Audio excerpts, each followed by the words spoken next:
This story was posted by GayAndFired. The story is called My Roommates Aren't Laughing at Me Anymore. About 5 months ago, a friend of mine got expelled from his program because of bad marks. He was only halfway through his lease and he didn't see a point of staying in the city since he was only here for school. He told me that if I wanted to take over our lease as a subletter, he would only charge me half of the rent, which I thought was a pretty sweet deal. So naturally, although I am from this town, I thought it was time to leave my parents' place. I had already graduated, and although I had been looking for a new job for a while, I still feel like I couldn't miss out on the opportunity, so I took over his lease and moved into his place. The house itself is actually pretty nice. It's 3 floors including the basement, and it's located near the university of my town, which is not a very safe area overall, but I spent a lot of my university years here and never felt unsafe. The room in the basement is pretty small but cozy, and the other room down here is a girl who is currently a student, and she's pretty quiet. Actually, all the girls living here are pretty good roommates. I wasn't thrilled about living with 3 girls, but now I don't see why I would have thought it was an issue. They're all pretty great and a good time. What you mean by that? I'm the only one in the house who is not a student, and also the only one who was originally from this town. The other roommates are actually all from cities that are only about an hour or 2 away at most, so unless there's something special going on, they all go home on weekends. My friend who got expelled only lives 2 hours away, so he would always go home for the weekend as well. One thing I forgot to mention, which is pretty crucial to the story, is that the house actually has 5 rooms, but right when they all moved into the new place together, one of the girls had a seizure on her bed and passed away. This was pretty upsetting for everyone, and the landlord told them not to worry about finding anyone else.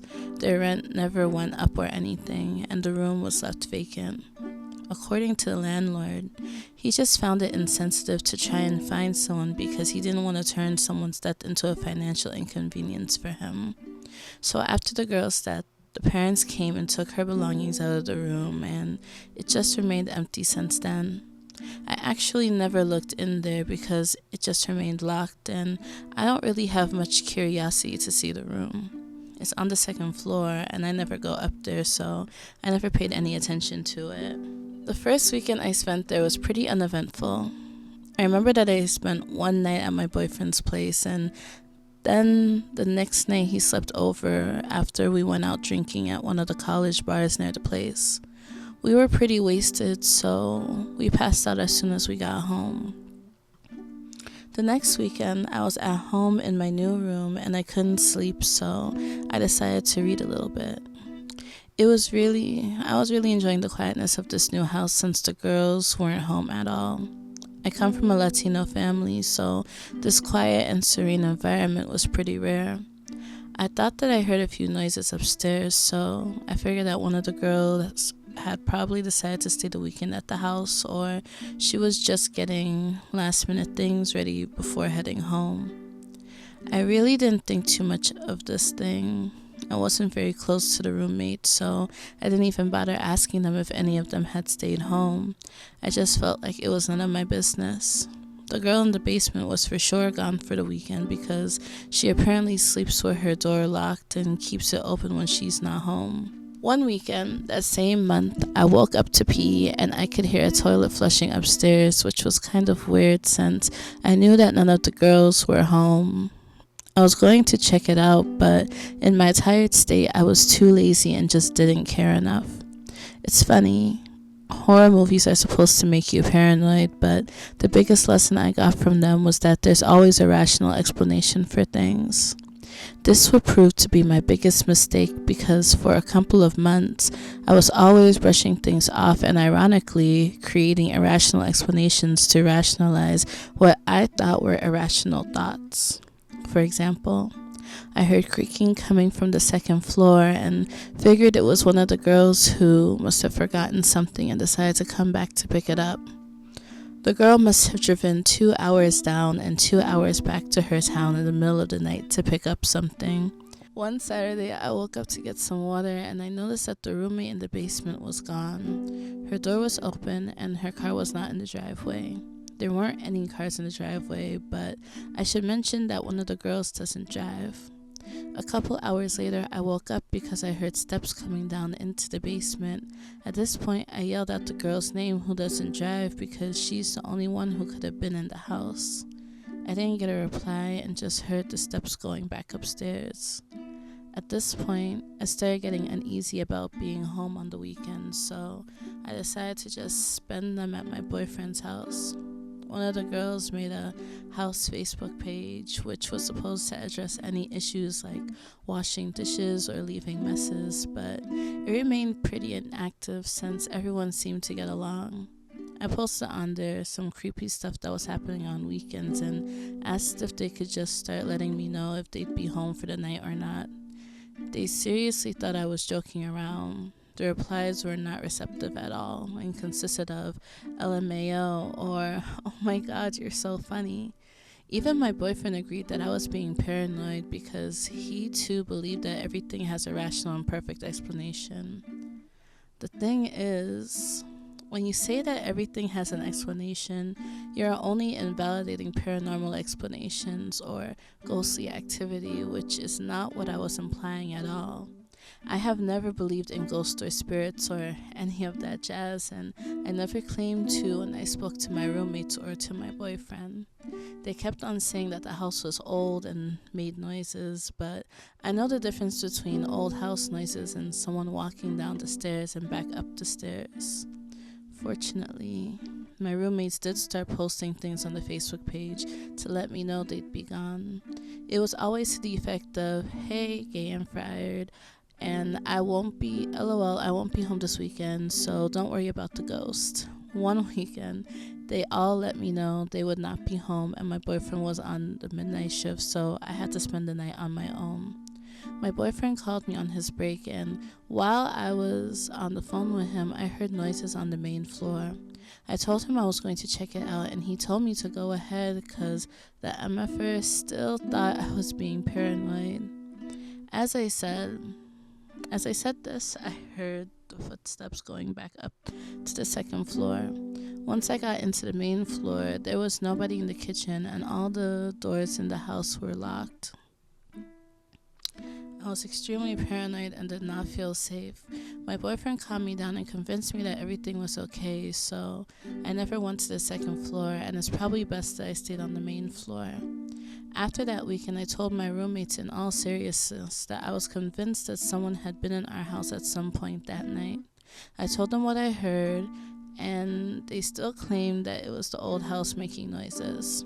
My boyfriend was almost permanently on midnight, so I did what I never wanted to do and started spending weekends at my parents' place. The girls still post on the page whether or not they were leaving the house or not, and I decided that I should do the same. So I started posting when I was and when I was not sleeping at the house. One Friday night, the Facebook page looked something like this. Roommate 1, not sleeping at home. Roommate 2, not sleeping at home. Roommate 3, staying home because of midterm exams. Me, staying at my parents' place. The next morning, I received a frantic text from one of my roommates saying that the roommate with the midterms had been attacked. Apparently, she was in her room studying and heard a noise right outside of her bedroom. When she went out to inspect it, she was greeted by a man walking out of the dead girl's room. I had later found out more details about the whole thing from the roommate who was attacked. The man looked rough, greasy hair, and just a dirty face. When they made eye contact, he held his finger up to his mouth and uttered a shh while smiling. The nail on his finger was long, and his beard was apparently really scraggly and uneven, like it only grew on certain parts of his face. She screamed out of instinct, even though she knew there was nobody in the house. He lunged at her, and she tried to shut the door, and she wasn't beaten up too badly. He just growled and told her to shut her mouth and said something like, "I'm not gonna rape you, but shut your mouth." He beat her, but not completely unconscious, and when he walked out of her room, he went downstairs and walked out the front door. So he left the dead girl's room unlocked. My roommate locked herself in her room and called the police, who were there immediately. What's pretty creepy about the whole thing is that when they inspected the dead girl's room, they kept asking for clarification. So, nobody has lived in this room for how long? Nobody has been renting this room, right? Did the parents take everything after the girl passed away? The guy had a really sweet setup actually, and had brought his own small mattress to put over the bed frame. Obviously, the mattress was too small for the bed frame. He left most of his stuff because he probably didn't expect a confrontation that night. I don't think he knew she would be there that night because she never was. It probably sucked for him when I moved in because before me, the bastard had the whole house to himself 2 days a week. The police did ask me quite a lot of questions and were very interested in hearing my statement about hearing footsteps at night. My 3 roommates and my friend are now convinced that maybe the girl didn't die the way she said she did, and maybe he murdered her. But I think the autopsy would have been able to distinguish murder from a seizure in their defense. The whole thing is really creepy. We're not really sure how long the guy had been living here, but it's very likely that it has been at least a few months. The theory is that the guy has been climbing in through the window, so it's possible that he was even there at times when all of us were there. The police are really interested in talking to the landlord because they want to know how the man found out about the vacant room. The landlord is a pretty decent guy, so I don't know if there's anything going on there. I don't even feel like an I told you so attitude from this whole thing. I think I'm just glad that the girl is okay because she seemed pretty shaken up. I just wish people were more willing to listen to me when I told them that I thought somebody was coming into our house. I even said it might be a squatter, which everyone laughed at. This happened very recently, so it might be a while before an update. As of now, the man has not been found, but the police remain optimistic about finding him, whatever that means. This has been a pretty terrible month for me, and I don't know if I want to be at this house anymore. I don't have much left on the lease, and I recently lost my job, so it might be best for me to leave the place now. I doubt the guy will come back because all his stuff has been taken out, but I still find it creepy in this house.